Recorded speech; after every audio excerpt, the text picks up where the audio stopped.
इस पर तो विचार किया जा रहा है। बड़ा गंभीर प्रश्न किया है हमारे सदस्य ने। माननीय सदस्य भुवन काफी जी, कॉन्फ्लिक्ट कब तक चलता रहेगा? भुवन काफी। गंभीर प्रश्न है, इस बारे में देखते हैं क्या हो सकता है। माननीय मंत्री जी, मैं आपसे सीधा प्रश्न पूछना चाहूंगा।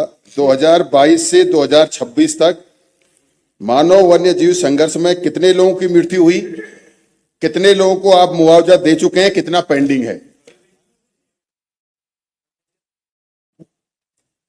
तो रखा हुआ जवाब है, आपका जवाब दिया हुआ है इसमें, प्रश्न में जवाब दिया, उत्तर दिया हुआ है। उत्तरालेख में स्पष्ट किया गया कि 2000 से 2026 तक 1296 मानव और 6624 लोग। This is harassment.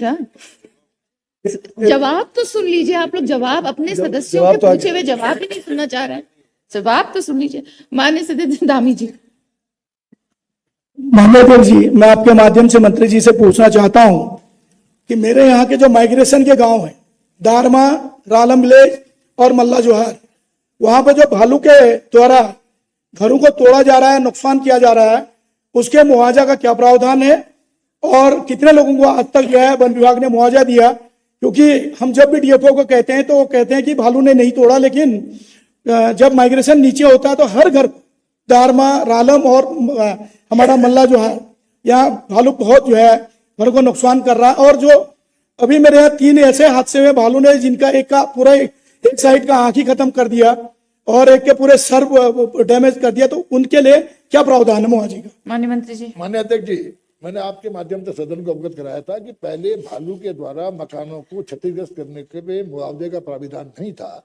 हमारी सरकार ने इस चीज को संवेदनशीलता से, गंभीरता से परीक्षण किया और भालू के द्वारा मकान को क्षतिग्रस्त पहुंचाने पर मुआवजे का प्राविधान किया गया। माननीय सदस्य राम सिंह केड़ा जी। उसके लिए बताएंगे माननीय मंत्री जी, कितनी राशि होगी जिनके मकान क्षति हुए और बगीचे क्षति हुए? बैठिए, हम आप बोलिए, कुछ प्रश्न करिए। माननीय अध्यक्ष जी, आपने मुझे बोलने का मौका दिया, बहुत बहुत धन्यवाद।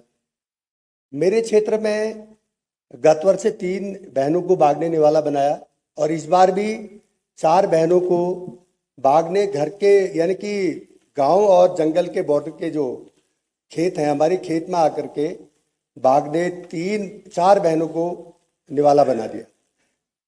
मेरा क्षेत्र 100% ऐसे गांव हैं जो जंगल से लगे हुए हैं और जंगल और गांव प्रश्न करिए, प्रश्न करिए। मेरा माननीय मंत्री जी से निवेदन है कि लगातार बाघ का आतंक भीमताल विधानसभा क्षेत्र के ओखलकांडा में, धारी में, रामगढ़ में, भीमताल में लगातार जारी है और आज भी सुबह सुबह फोन आया गांव से कि अभी तेंदुआ घरों के आसपास दिख रहा है। मैं माननीय मंत्री जी से पूछना चाह रहा हूं कि भीमताल विधानसभा क्षेत्र में जो हर साल 4 बहनों को, कभी किसी साल 3 बहनों को, किसी साल 4 बहनों को बाघ और तेंदुए के द्वारा निवाला बनाया जा रहा है, तो इसका निदान क्या है? मैं एक तो ये पूछना चाहता हूं और दूसरा, जिस घर से किसी माता को बाघ ने निवाला बनाया है तो उसके परिवार के एक सदस्य को फायर में खाली रख देते हैं, उसके बाद उसके लिए कोई व्यवस्था नहीं है। मैं निवेदन करना चाहता हूँ उस परिवार के सदस्य को नौकरी, क्या नौकरी मिल सकती है? आपका क्या प्रश्न है? उस परिवार के सदस्य को नौकरी मिल ठीक है, बैठ सकती है? माननीय अध्यक्ष जी, सरकार के द्वारा इसमें मुआवजे का प्राविधान है, नौकरी दिए जाने का कोई प्रथा। माननीय मनोज तिवारी जी। मनोज तिवारी जी। माननीय अध्यक्ष जी, मंत्री जी ने अपने उत्तर में कहा है कि ऑन था थोड़ा, अपने उत्तर में कहा है कि वर्ष 2000 से दिनांक 21 जनवरी 2026 तक मानव मृत्यु हुई है 1296 और घायल हुए हैं गंभीर रूप से 6624। मैं आपके माध्यम से माननीय मंत्री जी से जानना चाहता हूं, जो मानव मृत्यु हुई है उनके मृतक परिवार को और जो गंभीर रूप से घायल हुए हैं, कुल कितनी धनराशि वितरित की गई है? माननीय अध्यक्ष जी, 31 जनवरी 2026 तक जो मानव वन्यजीव संघर्ष के प्रकरणों में भुगतान की राशि है, इसमें मानव मृत्यु 11 है और इस 4 प्रकरणों में आंशिक भुगतान हुआ है। कुल इसमें एसडीआरएफ मद से 38 लाख रुपया और एसडब्ल्यूसी निधि से 31 लाख रुपया। मैंने आपसे बताया, एक तो हमने माननीय अध्यक्ष जी पहली बार कॉर्पस फंड का प्राविधान किया, दूसरा बताया कि 4 लाख से 6 लाख और अब 6 लाख से 10 लाख करने का काम किया।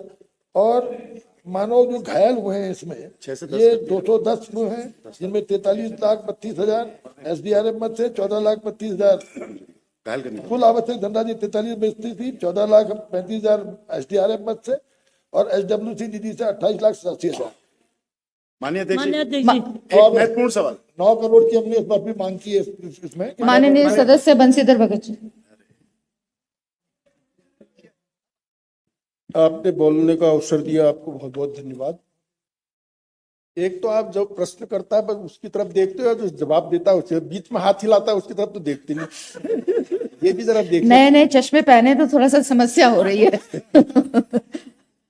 मैं सबसे पहले तो माननीय अध्यक्ष जी आपके माध्यम से सरकार के यशस्वी मुख्यमंत्री जी को और वन मंत्री जी को धन्यवाद देना चाहता हूं, क्योंकि ये लोग तो ये जो बोल रहे हैं इनको बोलना ही वही है, लेकिन धन्यवाद इसलिए देना चाहता हूं कि पहले मानव शक्ति में 4 लाख था, इन्होंने बढ़ा के 6 लाख किया, फिर अब उसको 10 लाख कर दिया।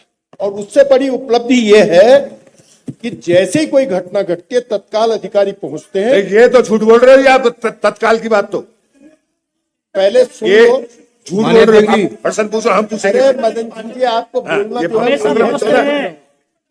सुन लो मेरी बात। अधिकारी भी धन्यवाद करना, वो बोलना है, मुझे भाषण दो ना। अरे ये नहीं चलेगा, माननीय सदस्य ये नहीं चलेगा। बिल्कुल आराम टिकट से लेनी है, ले लेना ना। ये वो जाते हैं और तत्काल उसकी पेमेंट कर रहे हैं। टिकट तो मिल जाएगा आपको, पहली बार कोई होगा। दिक्कत नहीं है। लेकिन मैं साथ में ये कहना चाहता हूं, विशेष रूप से अपनी विधानसभा कालाढूंढ के लिए कहना चाहता हूं कि मेरा चारों तरफ से जंगल से घिरा क्षेत्र, तो क्या वायर फेंसिंग का व्यवस्था उस कालाढूंढी विधानसभा से जानवरों की एंट्री न हो, इसके लिए आप करेंगे? माननीय मंत्री जी। माननीय अध्यक्ष जी, माननीय अध्यक्ष जी, बड़ा धन्यवाद। मानव वन्यजीव संघर्ष को भैया पर सवाल जवाब दे दूं यार। माननीय अध्यक्ष जी, आपके माध्यम से मैं माननीय सम्मानित सदस्य को बताना चाहता हूँ कि मानव वन्यजीव संघर्ष को रोकने के लिए सरकार ने बड़ी गंभीरता से काम किया।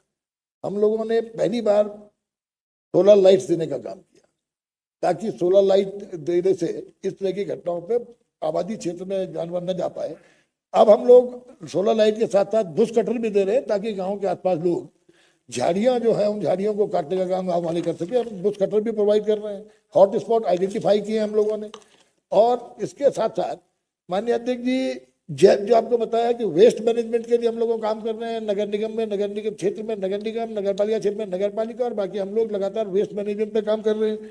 माननीय अध्यक्ष जी, सोलर फेंसिंग, बायो फेंसिंग, हम लोग लगातार इस पर आगे बढ़ रहे हैं। धन की उपलब्धता के हिसाब से जितना धन उपलब्ध होता है हम लोग इसमें स्वीकृति देकर ज्यादा से ज्यादा प्रयास करते हैं कि ज्यादा से ज्यादा एरिया को सोलर फेंसिंग से कवर किया जाए। प्रश्न संख्या 8 माननीय सदस्य श्री संजय डोभाल जी। माननीय अध्यक्ष जी, डोभाल जी, माननीय सदस्य डोभाल जी। माननीय मंत्री जी। जी हाँ अध्यक्ष जी, जी हाँ, पड़ा हुआ माना जाए, बैठ जाइए जी, बोलिए, प्रश्न करिए।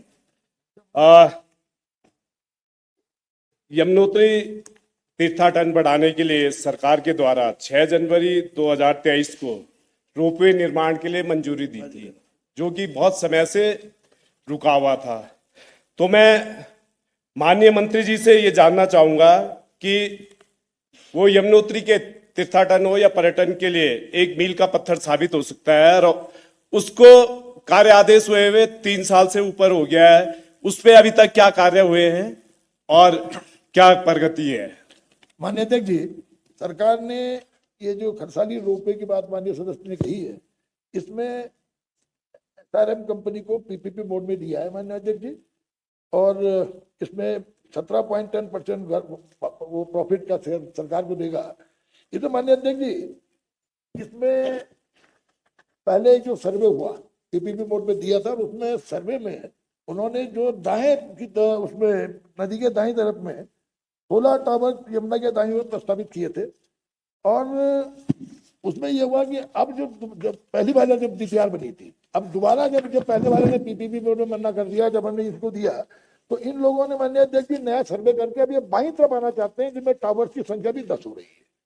तो इस पे फॉरेस्ट लैंड ट्रांसफर का केस बन रहा है माननीय अध्यक्ष जी। फॉरेस्ट लैंड ट्रांसफर होगी, फॉरेस्ट लैंड ट्रांसफर होने के बाद इसका निर्माण शीघ्र कराया जाएगा, और इसको जो नया परीक्षण, जो नया अलाइनमेंट जो इन्होंने किया, जो बताया बाईं ओर, उसको मंत्री जी की भी स्वीकृति मिल गई है, और SRM ने जिसको सही बताया है, इसकी DPR पहले 210 जो आप माननीय सदस्य ने कहा 2010 में इसकी डीपीआर बनी थी और 2010 में उत्तराखंड इंफ्रास्ट्रक्चर और प्रोजेक्ट कंपनी लिमिटेड और IL&FS के बीच एक ज्वाइंट वेंचर 50% का हुआ था माननीय अध्यक्ष जी, जिसमें बाद में IL&FS इस पर पीछे हट गया और तब SRM कंपनी को हमने ये काम किया है। उनके सर्वे के हिसाब से इस पर काम चल रहा है। चीफ सेक्रेटरी की अध्यक्षता में भी इसमें एक प्लानिंग, चीफ सेक्रेटरी और फाइनेंस सेक्रेटरी इनकी कमेटी बनी है, जिसमें टूरिज्म डिपार्टमेंट भी है और निश्चित रूप से इस कमेटी की मीटिंग के बाद इस पर अंतिम निर्णय ले लिया जाएगा और इस पर बहुत जल्दी निर्णय लेने के बाद इस पर आगे कार्रवाई कर दी है। मेरा दूसरा प्रश्न है माननीय मंत्री जी से कि जैसे पहले वाला बैकआउट कर गया, क्या ये कार्य पूरा करेगा और करेगा तो उसकी क्या समय सीमा है, क्या वो तय होगी?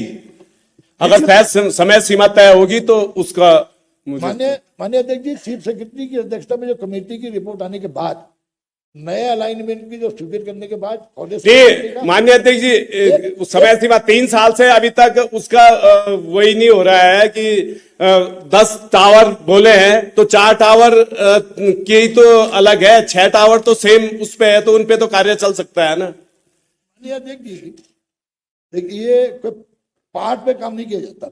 जो पहले मैंने आपसे कहा IL&FS को जब साथ सरकार का हुआ था शेयरिंग बेसिस पे PPP मोड में, तो IL&FS पीछे हट गया। अब नई कंपनी ने जो अलाइनमेंट दिया है उस अलाइनमेंट पे चीफ सेक्रेटरी की अध्यक्षता वाली कमेटी उसका परीक्षण कर रही है। परीक्षण करने के बाद निश्चित रूप से समय सीमा तय की जाए, समय सीमा तय की जाए इतने टाइम में, जैसे कहा सदस्य ने समय सीमा तय की जाए। 3 साल ऑलरेडी दिए हैं तो समय सीमा तय माननीय अध्यक्ष जी आश्वासन में आ जाना चाहिए कि समय सीमा। शुरुआत होने के बाद प्रश्न संख्या 9 माननीय सदस्य श्री खजानदार जी। माननीय अध्यक्ष जी पूछ लूं व्यवस्था, ये प्रश्न हो जाए उसके बाद पूछिए माननीय खजानदार जी। माननीय अध्यक्ष जी, मैं आपके माध्यम से बड़ी विनम्रता से माननीय मंत्री जी से जानना चाहूंगा कि वन अधिनियम भारतवर्ष में एक जैसा है या अलग अलग राज्यों में अलग अलग कानून बनाया गया है? माननीय अध्यक्ष जी, आप जानती हैं वन अधिनियम सेंट्रल सब्जेक्ट है। भारत सरकार ने 1980 में फॉरेस्ट कंजर्वेशन एक्ट बनाया जिसको सारा देश पालन करता है। माननीय अध्यक्ष जी, मैं थोड़ा सा जिक्र करना चाहूंगा हिमाचल प्रदेश का, 2 मिनट का यदि आप समय देंगे तो। हिमाचल प्रदेश में मैं प्रत्यक्ष प्रमाण हूं। वहां पर एक सड़क बननी थी,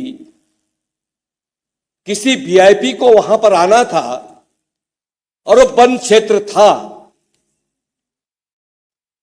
और वहां पर 10 दिन के अंतराल में वहां पर सड़क स्वीकृत हुई और वहां पर जो वन क्षेत्र था, जो छोटे छोटे पौधे थे वहां पर, उनका दूसरी जगह पर ट्रांसप्लांट हुआ। ये हिमाचल की है। किंतु अपने प्रदेश के बारे में मैं जानना चाहूंगा कि यहां पर वन विभाग के वरिष्ठ अधिकारी भी यहां पर मौजूद है। क्या हमारे प्रदेश में भी इस तरह का नियम लागू होगा कि नहीं? बरसों हमारी सड़क है, पाइपलाइन है, अन्य योजनाएं हैं, सिंचाई विभाग की योजनाएं हैं, बरसों लंबित क्यों पड़ी रहती है, ये जानना चाहूंगा। माननीय मंत्री जी। माननीय अध्यक्ष जी,